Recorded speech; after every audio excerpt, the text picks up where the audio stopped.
Bueno, vamos a repasar los ejercicios de la primera evaluación. Os recuerdo, esto es el examen que hicimos en diciembre, la primera evaluación, el final que hicimos en diciembre. Vamos a repasar un poquito el asunto de los campos y las dificultades fundamentales que os podéis encontrar.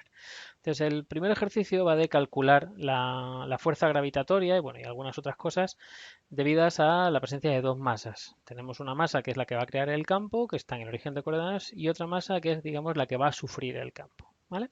Entonces, bueno, sabemos que la ley de la gravitación universal tiene esta expresión que tenéis aquí, que la fuerza gravitatoria es una constante, el producto de las masas, inversa al cuadrado de la distancia. Eso sí, me falta aquí el carácter vectorial. O sea, se me ha olvidado aquí poner, aquí faltaría poner el carácter vectorial de esto y sería ese vector UR, que ahora vemos lo que era, que es el que más quebraderos de cabeza nos daba, ¿vale? Esta es la fuerza gravitatoria. Entonces, vamos a recordar lo que significaba esta expresión. Esta expresión significaba que, bueno, como tenemos aquí, tenemos una masa en el origen de coordenadas, ¿vale? Y en algún punto P, vamos a ver que este P, esta masa, sufre una fuerza gravitatoria debido a la presencia de aquella otra. Pues sabemos que, bueno, aquí vamos a poner la masa que es mayor, esta masa M1, que sería esta de aquí, esta que tiene ese mayor tamaño, 3 por 10 a la 9 kilogramos, y aquí vamos a poner esa masa 2. ¿Vale? Bueno, entonces, sabemos que la fuerza gravitatoria primero es mutua, o sea, va a ser la misma la que ejerza M1 sobre M2 que M2 sobre M1. Pero a mí solamente me interesa la fuerza gravitatoria que se observa aquí, que se observa en este punto. ¿Vale? Entonces, sabemos que tiene que ser una fuerza atractiva. La fuerza gravitatoria se sabe que es atractiva, o sea que la fuerza gravitatoria que se ejerza tiene que venir en esa dirección. Esa tiene que ser la fuerza debida al campo gravitatorio. Entonces, vamos a ver cómo surge esto de la expresión de la ley de la gravitación universal. Entonces, esa fuerza, según la ley de la gravitación universal, es pues menos una serie de constantes, que ahora veremos, y el vector radial. ¿Qué era este vector radial? Pues el vector radial os recuerdo que era un vector que radiaba, o sea, que salía como un rayo desde la masa que está creando el campo. Os recuerdo que de estas dos tenemos una en el origen y otra el punto de lo que va a ser la masa de prueba. Esta es la que está creando el campo, la que está en el origen, o sea que esta es la que está radiando el campo. Entonces desde aquí los vectores radiales pues van en las direcciones que yo quiera, van como radios, perdón, van como radios saliendo desde aquí, estos serían los vectores radiales. Entonces hay uno en concreto que llevará la dirección que une ese punto con el punto de prueba, o sea que el vector radial sería esto de aquí. O sea, un vector radial es un vector que tiene módulo 1 y que lo que lleva es la dirección desde la masa que esté considerando hacia el punto donde voy a observar. Entonces el vector radial lo importante es que lleva esta dirección. Sale desde la masa que está creando el campo hacia la masa de prueba. ¿Vale? Ahora bien, en la ley de la gravitación universal tenemos dos cosas. Tenemos el vector radial, que es este de aquí, y luego tenemos aquí este signo menos, lo que significa que la fuerza va a ir en dirección contraria al vector radial. Así que si el vector radial llega a esta dirección, como la fuerza se va a sufrir en la otra masa, pues lo que vamos a tener es que este vector radial lo voy a tener que desplazar aquí. Este va a ser U sub R, si queréis. Pero a mí lo que me interesa no es U sub R, es menos U sub R. Entonces le voy a tener que dar la vuelta, ¿vale? Y por eso la fuerza gravitatoria en realidad, vamos a ponerla en azul, la fuerza gravitatoria viene en esta dirección que es menos U sub R. ¿Vale? Eso es lo que da el carácter vectorial. Esto es lo que más problemas os da. Porque luego lo otro, pues simplemente para calcularlo, sabéis que esa fuerza es proporcional a las masas, pues se multiplican las masas, se divide entre la distancia que las separe al cuadrado, o sea, se mide qué distancia va desde aquí hasta aquí, ¿vale? De un punto a otro, y esa distancia viene aquí al cuadrado, ¿vale? Entonces, lo que es numéricamente, lo que es calcular la intensidad es sencillo y lo que os da problemas normalmente es ese vector radial, ¿vale? Entonces, tenéis aquí, pues como teníamos, a ver si me sale más o menos los dibujos, teníamos una de las masas en el origen y la otra en el punto 3, 4, o sea, pues más o menos por aquí, ¿vale? Esto en el punto 3, 4, aquí es donde tenemos el punto de prueba. Entonces, lo primero que hay que hacer, pues lo primero que hay que hacer es medir la distancia. ¿Qué distancia va desde aquí hasta aquí? ¿vale? Y eso es simplemente calcular el módulo de este vector. O sea, esa distancia, perdón, he dejado esto. Esta distancia R, la distancia que separa un punto de otro, no es otra cosa que el módulo del vector que une O con P. Si veis ese vector, pues calculáis su módulo, eso sería la longitud. Así que este vector que une O con P, pues su módulo es simplemente esa distancia. Perdona que esto se me ha quedado aquí sucio. ¿Vale? Así que todo lo que hay que hacer, calcular el vector OP desde el origen hasta el punto P, pues el vector OP es el 3, 4, simplemente. Así que este vector OP que tenéis aquí, este vector OP es simplemente el módulo del vector 3, 4 y el módulo de un vector, pues ya sabéis, componente x al cuadrado más componente y al cuadrado, que es lo que tenéis aquí. Componente x al cuadrado más componente y al cuadrado y resulta que la distancia son 5 metros.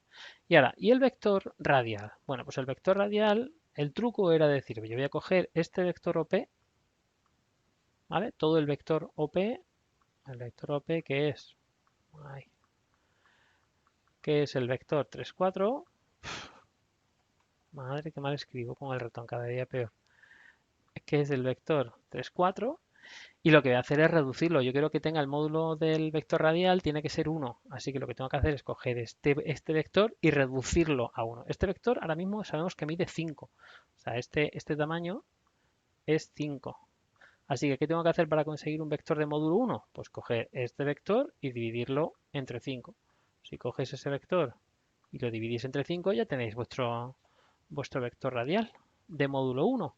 Así que el vector radial en realidad va a ser coger el vector OP, que es este, 3i 4j, o sea, o el vector 3, 4, que viene a ser lo mismo. Ya sabéis que la i latina significa la componente x y la j significa la componente y. ¿Vale? Con lo cual, el vector OP es el vector 3, 4, pues lo dividimos entre 5, que es lo que hemos hecho aquí, dividirlo entre 5, y ya tengo un vector unitario. Esto sería el vector radial, o sea, el que va en esta dirección, pero que solamente tiene de tamaño 1, o sea, esto de ahí. Vector OP, pero dividido entre 5. ¿Vale? Eso es lo que más quebraderos de cabeza os suele dar. Entonces, con eso ya venimos a la expresión de la ley de la gravitación universal y ya lo tenéis. Menos la constante, una masa, la otra masa, la distancia al cuadrado y luego tenéis aquí toda la expresión de ese vector radial. O sea, todo esto que tenéis aquí es simplemente el vector radial, lo que hemos calculado antes. El vector que va desde el origen de coordenadas hasta el punto entre 4, solamente que dividido entre 5. ¿Vale? Entonces, este signo menos va a hacer que las fuerzas vayan en la dirección que yo quiero. Una fuerza siempre atractiva. ¿Vale? Así que recordad este truco cuando tengáis alguno vectorial, ya sabéis cómo funciona esto. Ese vector radial es desde la masa que está creando el campo hasta aquel punto donde yo lo quiero medir, pues ese vector lo dividís entre su módulo y eso sería el vector radial. O sea, sería coger todo este vector y simplemente hacer una versión más pequeñita. O sea, este sería el vector OP y este sería el vector radial. ¿Vale? Que lo importante del vector radial es que tiene módulo 1. Su longitud es 1. Hemos cogido esta, la longitud que sea, pues dividís, si medía 5, dividís entre 5. Si medía 8, dividís entre 8. O sea, lo que hay que hacer es dividir el vector que sea, así era el vector OP, pues el vector que va desde la masa que crea el campo hasta el punto donde sea y dividirlo entre su módulo. Si medía 7, pues lo dividís entre 7. ¿Vale? Y esto es el vector radial. ¿De acuerdo? Esa es la dificultad normal que tenéis aquí. Vale, luego me piden también calcular, esto lo tendréis normalmente en los problemas de gravitación, una cuestión de mecánica celeste. En este caso me piden, vamos a borrar todo esto de aquí que ya no aporta nada, me piden calcular un periodo de rotación, o sea, cuánto tiempo, un periodo de rotación de la segunda masa, o sea, la pequeñita, esta segunda masa, en torno a la primera, que es lo habitual, el satélite en torno a la masa que es mayor. Entonces, el periodo de rotación en una órbita circular. Las órbitas que utilicemos en este curso siempre van a ser circulares, ya lo sabéis. Entonces, si os sabéis las fórmulas que relacionan los radios, la tercera ley de Kepler, que relacionan radios con periodos orbitales, bien. Y si no, pues ya sabéis, a mí aprenderme fórmulas me cuesta, yo prefiero hacer deducciones. Y las deducciones en este caso van de igualar fuerzas. la fuerza centrípeta que mantiene a un cuerpo en una órbita curva, en una órbita cerrada circular, que es la fuerza centrípeta, masa por velocidad al cuadrado entre el radio. Y esa fuerza centrípeta, la que está manteniendo al cuerpo en su órbita, es la fuerza gravitatoria. ¿Vale? O sea que para que un cuerpo esté en órbita, en una órbita cerrada, tiene que haber una fuerza que está tirando de él hacia adentro. Entonces, si yo tengo un cuerpo en órbita en torno a otro, pues la única fuerza que puede ser esta fuerza tiene que ser necesariamente la fuerza gravitatoria. No hay otra, porque no hay una cuerda que las una, no hay una carga eléctrica, entonces esta fuerza tiene que ser la fuerza gravitatoria. Por tanto, la fuerza centrípeta, la que mantiene un cuerpo en su órbita, en este caso, tiene que ser justo la fuerza gravitatoria. En módulos no me interesa ahora los vectores, sé que va a tener que apuntar hacia dentro de la órbita, entonces simplemente me interesan las intensidades. La intensidad de la fuerza centrípeta, la intensidad de la fuerza gravitatoria. ¿Vale? Ahora, dentro de la velocidad de giro, la velocidad que este cuerpo tiene en su órbita alrededor del otro, pues la velocidad es la longitud que recorre, que es una órbita completa, la longitud de la circunferencia, 2πr, entre lo que tarda en dar una vuelta. Así que esa velocidad de aquí, lo que hemos hecho ha sido sustituirla simplemente por esa expresión, la expresión de la velocidad. La distancia que tiene que recorrer, ¿vale? La distancia que tiene que recorrer, que es, a ver, con verde. La distancia que tiene que recorrer, que es una órbita completa, entre el tiempo que tarda en dar una órbita completa, que es el periodo. ¿Vale? Esto desarrolláis un poquito, despejáis, lo que me piden es calcular el periodo, pues despejamos el periodo. Simplemente. Pues ya sabéis, está aquí este t cuadrado va a pasar multiplicando al otro lado, todo esto va a pasar dividiendo y luego como estaba t cuadrado, pues al final la raíz. O sea, esto es un paso de álgebra que tampoco es que sea muy complicado. ¿Vale? O sea, ya veis, aunque a veces con estos pasos de álgebra os perdéis un poquito, tened cuidado, simplemente lo que hemos hecho ha sido eso, pasa allí multiplicando el t cuadrado y entonces todo esto pasa al revés. La masa pasa al denominador y r cuadrado pasa al numerador. Por eso me queda, fijaos, vamos a ver, aquí este r cuadrado que pasa aquí arriba y por tanto ya no hay r cuadrado, sino que hay r cubo, ¿vale? Por otro lado, esta masa y g que pasan dividiendo al otro lado, pues aquí las tenéis en el denominador, y t cuadrado, que me lo he llevado, t cuadrado que me lo he traído aquí. Y luego, por supuesto, para quitar el cuadrado se hace la raíz. ¿Vale? Pues ahí tenéis la deducción de la tercera ley de Kepler, la relación que había entre el periodo orbital y el radio orbital, que es precisamente lo que me da. ¿Vale? Como me dan el radio orbital, yo quiero que pase por ese punto la órbita, pues eso significa que el radio orbital es 5, justo la distancia que sabemos que va desde el origen, que es donde está esta masa, hasta el punto P por el que quiero que pase la órbita. ¿Vale? Si quiero que la órbita pase por el punto P, pues entonces este radio es el que hemos calculado antes, esos 5 metros, ¿vale? Que había desde el origen de coordenadas hasta el punto P. ¿Vale? Entonces, pues de ahí simplemente despejando, pues tenéis el periodo. Que os sabéis bien y estáis absolutamente seguros de que os sabéis la fórmula, pues la podéis utilizar. No hay mayor problema. Siempre y cuando no se os pida que, como en estos ejercicios que he puesto de repaso, que lo deduzcáis desde primeros principios. ¿Vale? No va a ser el caso en el examen. Os voy a pedir deducirlo desde primeros principios. ¿De acuerdo? Pero eso sí, tenéis que estar muy seguros de que lo sabéis. Lógicamente, estos que hagáis en casa vais a tener el formulario delante. En EVA 1 os va a pasar lo mismo. Entonces tenéis que estar muy seguros de que os sabéis bien las fórmulas. Y si no, una deducción. ¿Vale? Bueno, ese por ahí. Vamos con uno de campo eléctrico y los dos primeros tienen mucho que ver con conceptos de energía, que es algo que tenéis que tener meridianamente claro, cómo funcionan las energías, sobre todo la conversión de energías. Entonces, en este caso, tenemos una partícula alfa, que ya para nosotros ya es una vieja conocida, que se acelera entre una diferencia potencial de 600 voltios. Se acelera porque como una partícula alfa sabemos que está cargada, pues va a sufrir una aceleración debido a la fuerza eléctrica o visto de otra manera va a ganar energía electrostática. ¿Vale? Entonces, lo que tenemos es, si queréis, aquí tengo toda la deducción, si queréis, de las energías, que la energía mecánica inicial va a ser igual a la energía mecánica final. Sabéis que la energía mecánica tiene dos componentes. Cuando estamos hablando de campos conservativos, vamos a tener siempre la energía cinética y la energía potencial. ¿Vale? Son los dos componentes de la energía mecánica. Bueno, pues la energía potencial y cinética al principio tiene que ser igual que la suma de la cinética y la potencial al final. ¿vale? Como al principio asumo que la partícula está en reposo, esta energía cinética sería cero, ¿vale? Y vamos a asumir también la energía, bueno, no asumimos la energía cinética, que es lo que quiero al final, despejar de aquí. Esto es una manera de hacerlo, pues una manera, desde mi punto de vista, una manera bastante pedestre.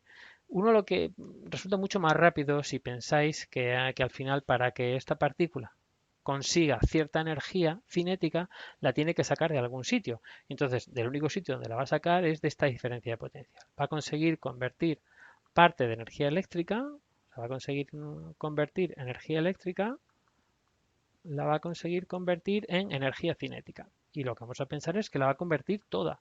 O sea, toda la energía eléctrica que yo le dé, la va a convertir toda en energía cinética. Que es, si queréis, esta igualdad que tenéis aquí. O sea, la energía cinética que voy a conseguir que adquiera la partícula es la energía potencial, independientemente del signo, porque estos 600 voltios no me dicen hacia dónde va la polaridad, independientemente del signo, yo lo que sé es que toda la energía cinética va a salir de algún sitio y el único sitio del que puede salir es la energía potencial eléctrica que le está generando esa diferencia de potencia. Entonces es bueno que en vez de ver tantas fórmulas penséis en esos términos. En términos de conservación de energía, de dónde surge la energía y a dónde va, porque facilita mucho el plantear los problemas. Entonces, en este caso, ya digo, mucho más sencillo pensar que toda la energía eléctrica que yo le vaya a dar, esto es energía eléctrica, se va a convertir toda en energía cinética.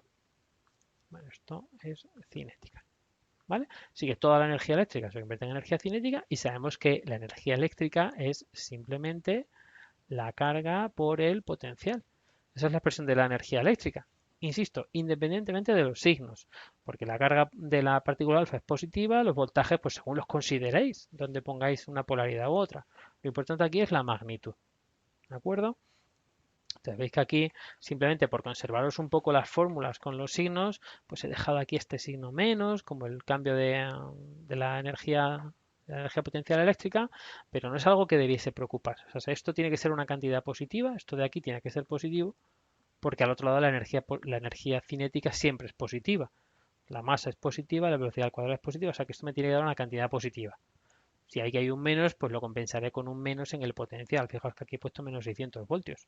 Aunque me decían que eran 600. Pero es que dependiendo de cómo mires un voltaje, se pueden considerar más 600 o menos 600. Depende de donde pongáis vosotros vuestro punto de referencia. ¿No? No es algo, los voltajes no son algo absoluto. Entonces, mejor que haberlo planteado así, mucho más sencillo, hubiese sido decir, pues, que la energía cinética va a surgir de energía potencial eléctrica. O sea, y esto sirve también para energía potencial gravitatoria, lógicamente. O sea, un medio de la velocidad, un medio de la masa por velocidad al cuadrado tiene que surgir de simplemente de una energía potencial eléctrica que es carga por voltaje, una carga por una diferencia de potencial. Y a partir de aquí, pues ya podéis despejar esa velocidad, ¿vale? O lo que me pidan, da igual. En este caso, me piden esa velocidad, pues de ahí, a partir de ahí ya podéis despejar esa velocidad, ¿vale? Pero en vez de andar jugando con tantos signos, es simplemente una cuestión conceptual.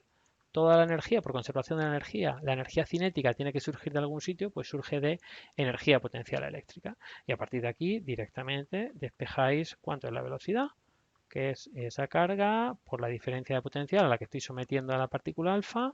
Bueno, este 2 que pasa aquí multiplicando y aquí la masa. Y ya está. Sustituyendo aquí valores tenéis cuánto va a ser la velocidad. Pues eso es lo que tenéis aquí. ¿Vale? O sea, lo que tenéis aquí es precisamente eso. Este 2, la carga, la diferencia de potencial y la masa de la partícula que estoy acelerando. ¿Vale? La que ha surgido de igualar, ya digo, siempre mejor que penséis en esos términos, en términos más genéricos. La energía cinética surge toda de energía, de conversión de energía potencial eléctrica. ¿Vale? Y ahí tenéis. Y en el siguiente pasa algo parecido. Me dicen ahora, bueno, pues ya hemos acelerado esta partícula, lleva esa velocidad. Y una vez que lleva esa velocidad, resulta que esa partícula alfa se acerca desde el infinito a un núcleo de oro. ¿Vale? Se acerca a un núcleo de oro, la partícula alfa está cargada positivamente, el núcleo de oro también está cargado positivamente, entonces se van a repeler. Esta partícula alfa poco a poco se va a ir frenando y se va a ir frenando hasta que se pare completamente y salga repelida. O sea que un poco la idea es que lo que vamos a tener aquí es pues un núcleo de oro un núcleo de oro con un tamaño importante y tenemos que desde aquí desde el infinito viene una partícula alfa que es más pequeñita. Entonces esto vendrá acercándose y como ambas son cargas positivas, poco a poco se va a frenar hasta que se repela y salga repelida en dirección contraria, ¿vale? Entonces lo que quiero ver es hasta dónde va a conseguir acercarse. ¿Cuál es el punto de máxima aproximación, suponiendo que esto viene directo a chocar contra el núcleo de oro? Esto sería como el experimento de Rutherford, ¿no? El famoso experimento de Rutherford. Así que esta partícula alfa vendrá muy rápido, poco a poco se va frenando hasta que se frena completamente y sale repelida hacia atrás, ¿vale? Entonces, para que sabemos que la energía potencial eléctrica, si queréis, es, ¿dónde la tenemos? Para cargas puntuales, tengo la expresión aquí. Esta es la energía potencial eléctrica, ¿vale? Que es parecida a la gravitatoria, una constante, el producto de las cargas y la distancia que las separa. Es positiva y además cuanto más cerca estén las cargas, cuanto más pequeño es este número, mayor es, o sea, una energía mayor. Lo que significa que acercar, además eso tiene lógica, dos cargas que se repelen, conseguir aproximarlas me va a costar energía, no me va a salir gratis, porque estas cargas van a intentar repelerse, van a intentar separarse.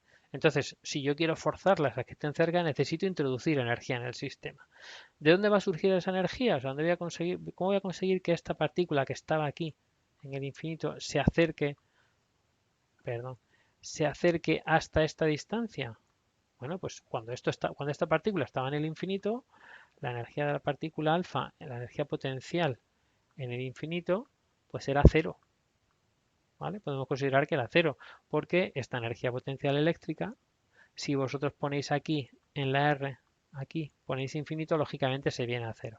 Así que esta energía potencial aquí era cero. Cuando llegue aquí, cuando esta partícula alfa consiga acercarse y llegue a acercarse al núcleo de oro, llegue a aproximarse, pues aquí ya no va a ser cero. Aquí va a tener determinada energía potencial, ¿vale? Que vendrá dada pues por eso que hemos visto, el producto de las cargas entre la distancia, ¿vale? Donde esta R es la distancia que separa. Entonces voy a tener que hacer que la energía potencial pase de 0 a tener cierto valor positivo. O sea que he tenido que darle energía. ¿De dónde voy a sacar esa energía? Pues lógicamente de la energía cinética. Inicialmente esto tendría cierta energía cinética que sería distinta de cero, que sea mayor que cero, porque la partícula viene lanzada a cierta velocidad y lo que voy a conseguir es que al final su energía cinética sea cero, justo que se pare, que va a llegar un momento en que esa partícula va a llegar aquí y se va a parar. Cuando llegue aquí, su energía cinética es cero y su energía potencial será máxima. Hemos conseguido convertir toda la energía cinética ha pasado a ser energía potencial, ¿vale? O sea que de nuevo es un problema de conservación de energía. Conceptualmente así es como deberíais verlo, es mucho más sencillo. La partícula alfa solamente tiene energía cinética en el infinito y va gastando su energía cinética para conseguir aproximarse al núcleo de oro, ¿vale? Así que es una cuestión de igualar de nuevo energías, ¿vale? Lo que hemos dicho. La energía cinética que llevase la partícula alfa inicialmente la va a tener que emplear toda en energía potencial, en conseguir acercarse al núcleo de oro. ¿Vale? Entonces, igualando estas dos energías, de nuevo podemos calcular lo que nos pidan.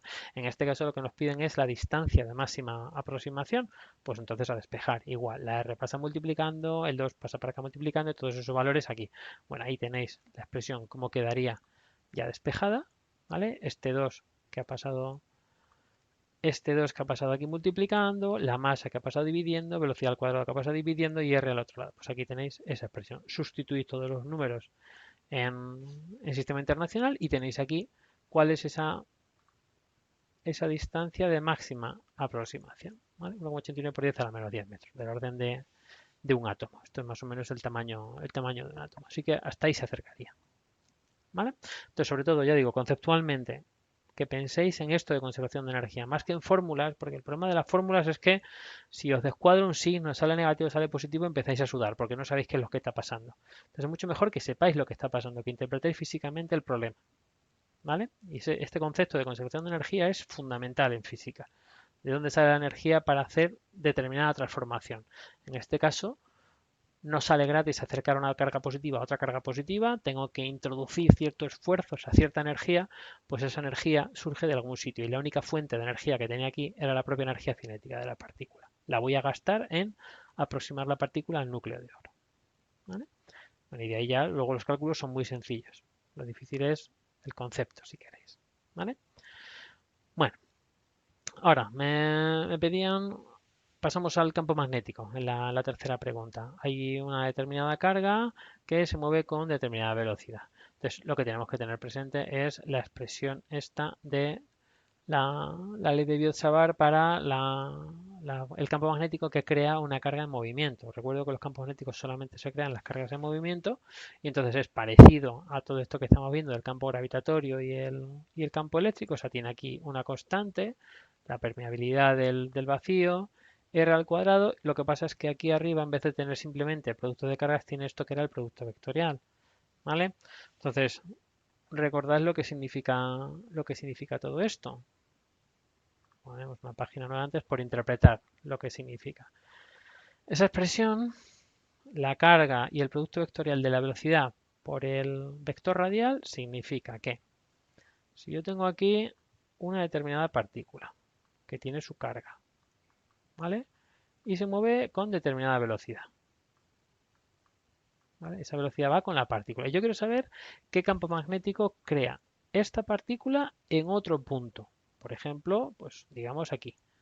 O sea, como antes, este es el punto de prueba, es donde yo quiero ver qué campo magnético se crea. ¿Vale? Entonces, lo que tengo que ver es combinar esta velocidad con el vector radial. El vector radial sigue siendo lo mismo de antes. O sea, yo uno estos dos puntos con una línea y el vector radial es el que radia desde, este es el vector radial, el que radia desde la carga que está creando el campo hacia el punto donde yo quiero mirar. ¿Vale? Entonces, eso es lo que significa esto de aquí. La velocidad y el vector radial. Ahora tengo que hacer el producto vectorial. Perdonad. Producto vectorial ya lo habéis visto en matemáticas. Lo que pasa es que lo habéis visto en forma de determinante. Eso aquí no nos ayuda mucho. Ya os digo que normalmente no ayuda demasiado en física utilizar la definición de producto vectorial con el determinante. Es mucho mejor la regla de la mano derecha o la regla del tornillo, lo que prefiráis. Entonces, en este caso lo que tengo que hacer es el producto vectorial de v por v, producto vectorial de v por el vector radial. Y os recordad que en el producto vectorial es importantísimo el orden. Si yo quiero hacer el producto vectorial de v por el vector radial, lo que tengo que hacer es, si esto fuesen manillas de un reloj, tengo que girar el vector primero sobre el segundo, o sea, el vector velocidad, que es el primero que aparece, llevarlo hacia el segundo por el camino más corto. Y entonces, la regla del tornillo me decía, si yo llevo este vector sobre el vector radial, lo que estoy haciendo es que giro un tornillo en este sentido, en el sentido de las agujas del reloj. Y si hago girar en el sentido de las agujas del reloj, lo que voy a hacer es que el tornillo entre hacia el plano. Que eso es lo que marcábamos, voy a poner aquí, por ejemplo, con este, voy a conseguir que entre en el papel, que eso es lo que marcábamos de esta manera, como si estuviese viendo una flecha por detrás. Estoy viendo las plumas de la cola, que veo como esa cruz. Esto significa que el vector entra dentro del plano. Si quiero verlo en una especie de perspectiva, en 3 dimensiones, si queréis, bueno, lo intento. Vamos a poner, perdona, voy a poner unos ejes coordenados, así por ejemplo, ¿vale? Los 3 ejes coordenados. Y entonces estaríamos mirando desde aquí. Este es mi punto de vista. Entonces tengo aquí el vector velocidad. Tengo más o menos, lo voy a poner sobre los ejes. Tengo aquí el vector radial. Y entonces cuando yo he traído el vector velocidad sobre el vector radial, lo que he conseguido es que el campo magnético entre en aquella dirección. O sea, que el tornillo se enrosque en aquella dirección y entre. Y por tanto, esta es la dirección, en principio, que lleva ese producto vectorial, el campo magnético D. ¿Vale? Lógicamente ahora dependerá también de cómo sea la carga que yo ponga aquí. Si esta carga es positiva, pues entonces lógicamente mantengo el signo y va a ir para allá el campo magnético. Si esta carga fuese negativa, lo que voy a hacer es invertir el sentido del campo magnético. ¿Vale? Entonces, en este caso, Me dicen que la velocidad lleva la dirección del eje Y, o sea, perdón, del eje X, está ahí latina, es la dirección del eje X, y luego tenemos el punto donde quiero mirar, es el punto 0,2. Así que si vais a unos ejes de coordenadas, vamos a ponerlos por aquí nuevos, si vais a unos ejes de coordenadas, lo que me están diciendo es, en el origen de coordenadas, es donde tengo mi carga que se está moviendo, y se está moviendo con una velocidad que lleva esta dirección. ¿Vale? Esa es la velocidad en este caso, porque me dicen que es una velocidad que son 4000 y latina, o sea, lleva la dirección del eje X. Y quiero ver qué pasa en el punto 0,2. Bueno, pues el punto 0,2 es un punto que está sobre el eje Y. Este sería el punto 0,2. ¿Vale? Entonces, en este caso, el vector radial lleva esa dirección. ¿Vale?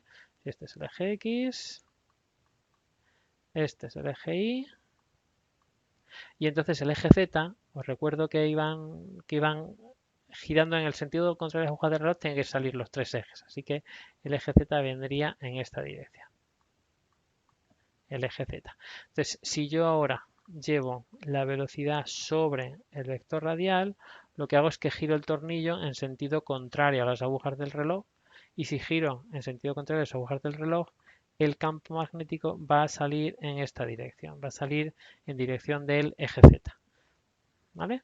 Si recordáis también la regla de la mano derecha, en fin, como queráis, lo del producto vectorial. Si no, pues en este caso sí que podéis utilizar también la fórmula que conocéis. O sea, aquí tenemos que multiplicar vectorialmente la velocidad por el vector radial. Entonces ponéis el determinante, que sería el vector Y, el vector J y el vector K. Se ve todo torcido, perdonad. La velocidad queda 4000 I, así que aquí 4000. 4000. Y luego no tenía componente J y no tenía componente K. Luego el vector radial, pues el vector radial surge en esta dirección, en la dirección del eje Y, así que esto es 0, esto es 1 y eso es 0. ¿Vale? Y hacéis el determinante. Hacéis el determinante aquí y decís, bueno, para el vector, cuando es el vector y pues ya sabéis, elimináis esta columna y esa fila y entonces este determinante de aquí me da 0. Así que no tiene componente con el vector y. Lo mismo para j. Elimináis su columna, su fila y ese determinante que os queda aquí, 4000, como tiene una columna que es toda ceros, pues se anula también, así que tampoco tiene componente. Y la única que nos queda es la que acompaña al vector k, que es este determinante de aquí. El determinante de ese menor. 4000 por 1, pues esto sería 4000, que es el valor de este determinante, 4000, y luego acompañando al vector unitario k, pues 4000k. Así que este producto vectorial me da 4000k. Es una manera de verlo, ¿vale? Si me dan los vectores en IJK, pues sí, podéis utilizar el determinante. Si no, es mejor que penséis en la regla de la mano derecha, no os va a quedar otra, ¿vale? Así que en este caso hacemos este producto vectorial, ese producto vectorial que tenemos aquí, bien con determinante, bien visualizándolos sobre unos ejes coordenados, y entonces tenemos ahí el campo magnético, ¿vale? Ese campo magnético hace que surja una fuerza, también una fuerza magnética en otra partícula. Ahora me dicen que luego en ese punto surge, perdonad, va una carga con la misma velocidad, o sea, una carga con una determinada velocidad, y entonces surge lo que se llamaba la fuerza de Lorentz. O sea, ahora lo que tenemos es, vamos a ver, una nueva página. Lo que tenemos es esta primera carga, que es la que estaba creando el campo. Por el hecho de estar moviéndose, pues aquí en el punto P, en ese punto P, ha creado determinado campo magnético. En este caso sabemos que es un campo magnético que entraba. ¿Vale? Ahora, además, aquí ahora, en este punto, resulta que, ahora analiza aparte, en este punto surge otra partícula. Hay una otra partícula en el punto P, donde sabemos que hay un campo magnético que apunta hacia adentro, en ese punto P. Resulta que ahora ponemos otra partícula que tiene una determinada carga distinta a la de antes, ¿vale? Y lleva determinada velocidad.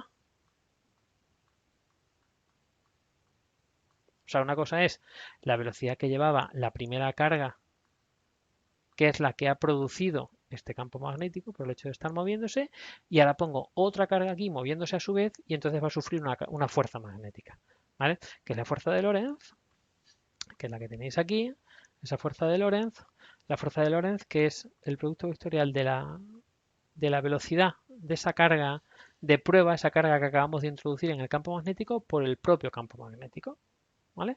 Pues entonces ahora lo mismo, multiplicáis vectorialmente esta velocidad por el campo magnético que va hacia adentro, entonces pues podéis visualizarlo.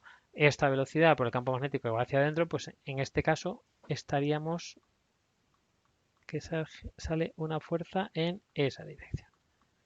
Esa sería la fuerza magnética que surgiría, ¿vale? Si queréis verlo con los ejes, pues lo veis también. Aquí en este caso, os recuerdo que tenemos que la velocidad, esta velocidad va según el eje X, porque es una velocidad como la de antes, así que es 4000 i, y el campo magnético sabemos que lleva la dirección del eje Z, según la dirección K. Entonces, tal y como hemos puesto el dibujo antes, tenemos, vaya, el eje X, el eje Y y el eje Z que viene en esta dirección. Tenemos que la velocidad viene según el eje X, así que esa es la velocidad. Sabemos que el campo magnético, como hemos calculado antes, venía según el eje Z. Ese es el campo magnético. Y ahora la fuerza de Lorentz es el producto vectorial. Bueno, pues si es el producto vectorial de la velocidad en este sentido, velocidad por el campo magnético, así que tenemos que llevar la velocidad sobre el campo magnético, ¿vale? Va en esa dirección, y si coges en esa dirección un tornillo, pues lo que veréis es que en esa dirección significa que la fuerza, a ver con qué color la pongo, con naranja, la fuerza va a surgir hacia abajo. Esa va a ser la fuerza magnética en este caso, ¿vale? Si introducís así, pues lo que vais a tener, a ver, con esto, oh, no lo veo, ahí, lo que vais a ver es que el tornillo entraría en esa dirección. Girando V sobre B tendríais un tornillo avanzando en esta dirección y por tanto la fuerza viene en esta dirección, ¿vale? Que es esto que tenéis aquí. ¿De acuerdo? Que va en la dirección menos J. ¿Vale? Ahora bien, como la carga era negativa, pues lógicamente se compensa y acaba yendo en la dirección J. Sé que esto es lo más complicado, o sea, esto el asunto de los vectores, del producto vectorial y demás, es lo más complicado y con lo que hay que ir con mucho ojo, tanto aquí como cuando hemos calculado antes la fuerza vectorial, ya sea la gravitatoria o la eléctrica. Entonces, por eso, muchísima precaución, lógicamente, ¿vale? Más sencillo es el siguiente. En el siguiente tenemos que ver una órbita circular que describe una carga que viene con determinada velocidad dentro de un campo magnético y ya sabemos que se crean círculos, hay órbitas circulares, porque otra vez lo que vamos a tener es que va a haber determinada fuerza, en este caso la fuerza de Lorentz, que va a producir una fuerza centrípeta. Y como es una fuerza centrípeta, lo que va a hacer es que se cierre la órbita sobre sí misma. O sea, esa fuerza va a tirar de la trayectoria y lo que va a conseguir es cerrarla. ¿Vale? Entonces, en este caso no me interesa tanto la expresión vectorial como las magnitudes relativas. Tenéis aquí, igual que antes hemos hecho aquí, con la fuerza gravitatoria para ver la órbita, pues la fuerza centrípeta tiene que ser la fuerza gravitatoria, pues en este caso la fuerza centrípeta tiene que ser la fuerza magnética. La fuerza magnética que es la fuerza de Lorentz, la misma expresión que teníamos aquí. ¿Vale? Ahora, recordad este producto vectorial. Una cosa es toda la regla de la mano derecha y demás para ver el sentido que tiene, pero otra cosa es qué intensidad tiene, o sea, qué módulo tiene ese producto vectorial. Recordad que es esta fórmula, el módulo de los dos vectores que voy a multiplicar por el seno del ángulo que forman. Os recuerdo que esto significaba que para dos vectores que son paralelos, o sea que forman 0 grados, el producto vectorial es 0. En este caso son perpendiculares, entonces como son perpendiculares, el seno de 90 es 1 y directamente esta fuerza es la carga por la velocidad y por el campo magnético. La intensidad que sale de aquí directamente, como son perpendiculares, la intensidad de esta fuerza es directamente la carga, perdón, la carga por la velocidad por el campo magnético. El término del seno del ángulo que forman, este me lo cargo, ¿vale? Porque forman 90 grados y entonces este seno es 1. No hace falta que lo ponga. Me quedo con esta intensidad. Así que para la órbita circular lo que tengo es que la fuerza centrípeta tiene que ser igual a esta fuerza, que es la que está surgiendo, que es la que hace las veces de fuerza centrípeta, la que está tirando de la partícula para curvar su trayectoria. Y entonces igual, de aquí despejáis, como me piden al radio de la trayectoria, pues al radio de la trayectoria, pues ahí tenéis, simplemente despejar de aquí. Radio pasa multiplicando y todo esto pasa dividiendo. ¿Vale? Pues ahí tenéis.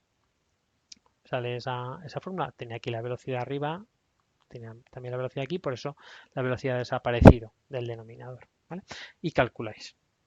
Una vez que tenemos eso, me piden el periodo. Pues el periodo es simplemente espacio entre velocidad. O sea, la distancia que tiene que recorrer, que es una órbita completa, 2pi por el radio, entre la velocidad. Como tengo expresiones para todo esto, pues aquí tenéis la expresión de la órbita, o sea, del periodo orbital, perdón. ¿Vale?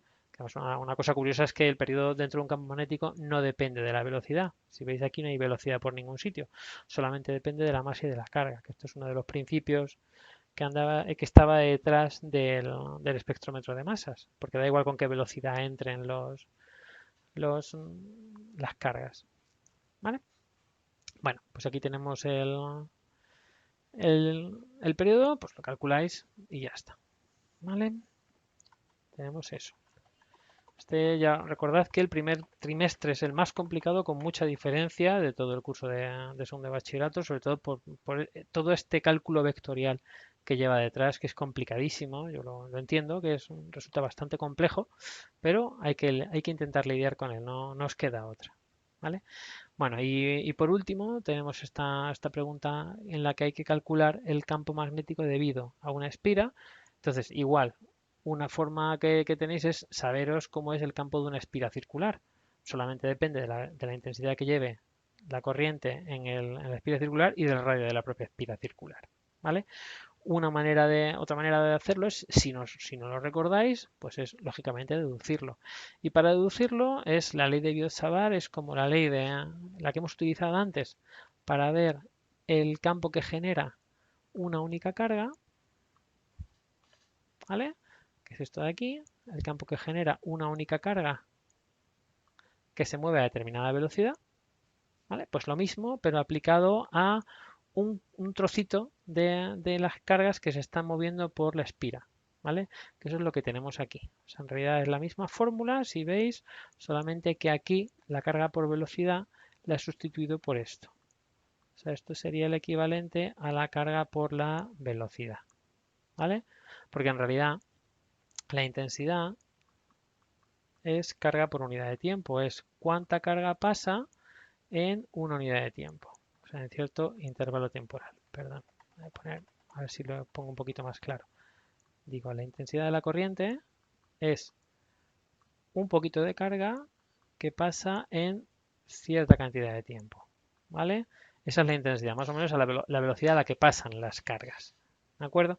Si eso lo multiplicáis por un poco de longitud, un cachito de longitud de cable, ¿vale? Si esto lo multiplico por un cachito de longitud de cable, o sea, pongo aquí un incremento de L, un trocito infinitesimal de longitud del cable, resulta que esta combinación de aquí, esto es precisamente una velocidad. O sea, la distancia recorrida en el tiempo recorrido, esto es una velocidad. ¿Vale? Y entonces, esto, un diferencial de longitud, vaya, un diferencial de longitud por la intensidad de corriente eléctrica, en realidad es una carga por una velocidad. ¿Vale? Así que tenemos la misma expresión de la ley de Biot-Savart, pero para corrientes, donde sustituimos la carga por la velocidad por este diferencial de corriente, ¿vale? La intensidad por el diferencial de corriente. Lógicamente, como tenemos esta complicación extra, que ahora ya no son cargas sueltas, no es una carga puntual, sino que son corrientes, lo habitual es que este producto vectorial no me aporte ninguna dificultad extra, sino que la dificultad ya estaba de antes. Entonces ahora lo que queremos es ver cómo de toda esta espira, tenemos aquí una espira, aquí en el centro, cómo es el campo magnético que se crea. Entonces lo que vamos a coger es un cachito, una carga que viene aquí, una determinada carga que se mueve con determinada velocidad y lo que voy a ver es esta carga, qué campo magnético crea aquí. Entonces tengo que considerar este vector radial, ¿vale? Este vector radial que une la carga con el punto de prueba, que en este caso es el centro, ¿de acuerdo? Entonces, esta carga por la velocidad, os recuerdo que el producto de carga por velocidad es lo que para un elemento de corriente hemos dicho que era la intensidad de la corriente por un diferencial de longitud. Lo pongo como vector, como diciendo es esta longitud, pero con la dirección de la velocidad de movimiento de las cargas. O sea, que este producto de carga por velocidad es lo mismo que la intensidad por el diferencial de longitud vectorial. ¿Vale? Bueno, entonces, ahora tengo que ver qué campo crea esta carga con esa velocidad en este punto. Entonces, me vengo aquí a analizar cómo es el campo magnético y multiplicáis vectorialmente la velocidad por el vector radial, ¿vale? Os recuerdo cómo era esta expresión, velocidad multiplicada vectorialmente por vector radial, así que si llevamos la velocidad sobre el vector radial, lo que tenemos es que esto sale del plano. Estamos desenroscando el tornillo, así que aquí el campo magnético viene en esa dirección, va saliendo del plano. Ese sería el campo magnético. Bueno, en realidad es solamente un poquito de campo magnético, porque ahora lo que se va a hacer es para toda esta circunferencia hacer esto mismo, pero luego con un trozo que esté aquí, que va a crear otro poquito de campo magnético.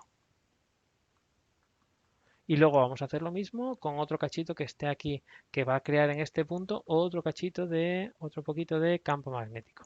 Y así lo que vamos a tener que hacer es una integral en realidad, que es sumar todo alrededor del circuito, como los diferentes elementos van formando campo magnético justo en el punto central. ¿Vale?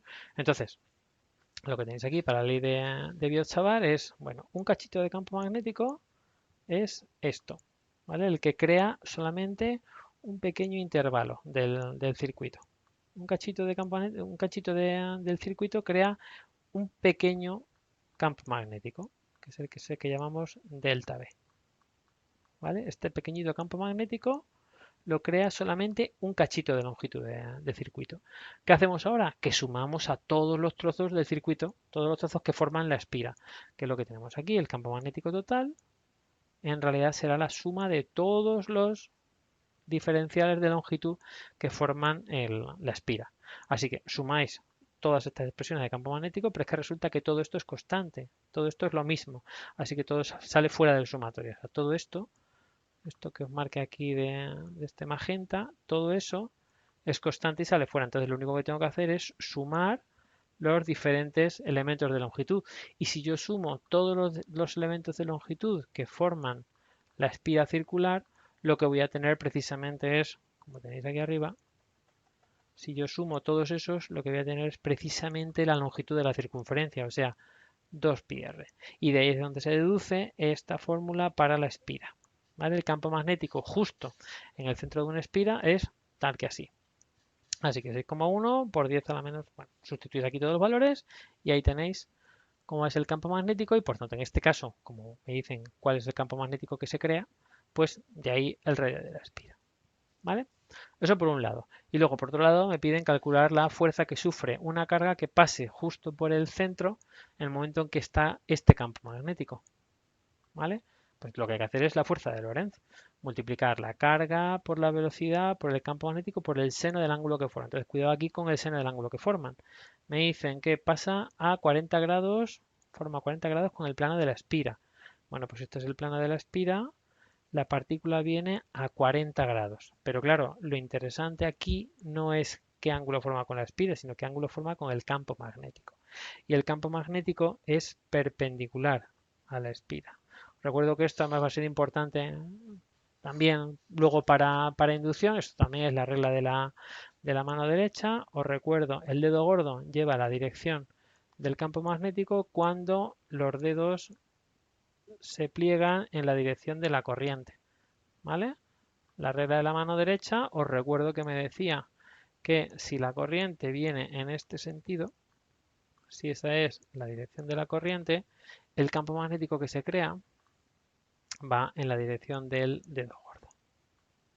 O sea que sale perpendicular. Entonces, si aquí tenéis esta espira, aquí por ejemplo, si ponéis aquí la mano derecha, bueno, los dedos van en aquella dirección, se están cerrando en aquella dirección, pues entonces tenéis que poner la mano boca abajo. O sea, aquí lo que tenéis es que los dedos están cerrándose así, y como es una mano derecha, pues lógicamente eso significa que estáis condenando al gladiador, tenéis la mano puesta en esa dirección. ¿Vale? Es una mano derecha y por tanto la corriente viene en esta dirección y entonces el campo magnético que se crea en la dirección del pulgar, ¿vale? O sea, hacia abajo, ¿vale? Pero perpendicular al plano. Con lo cual, a lo que íbamos, si la velocidad de la partícula forma 40 grados con el plano de la espira, entonces es que forma 50, el complementario, con respecto al campo magnético. ¿Vale? Entonces, cuidado aquí, porque en esta expresión, recuerdo que era Q por V por B por el seno del ángulo que formen, por el seno del ángulo que forme V con B. Bueno, pues en este caso, este ángulo son 50 grados. Y sustituís, y ahí tenéis la fuerza magnética. ¿Vale? Bueno, sé que es denso y complicado, pero bueno, ya sabéis que en esta ocasión en EBOB vais a poder elegir ejercicios. Si son vectores, si es con vectores son más complicados. Si es solamente de calcular intensidades suelen ser más sencillos. Esto es de campo magnético, de campo gravitatorio y de campo eléctrico. Pero bueno, todos hay que dominarlos. Venga, a ver si tengo tiempo mañana os pongo correcciones de otros.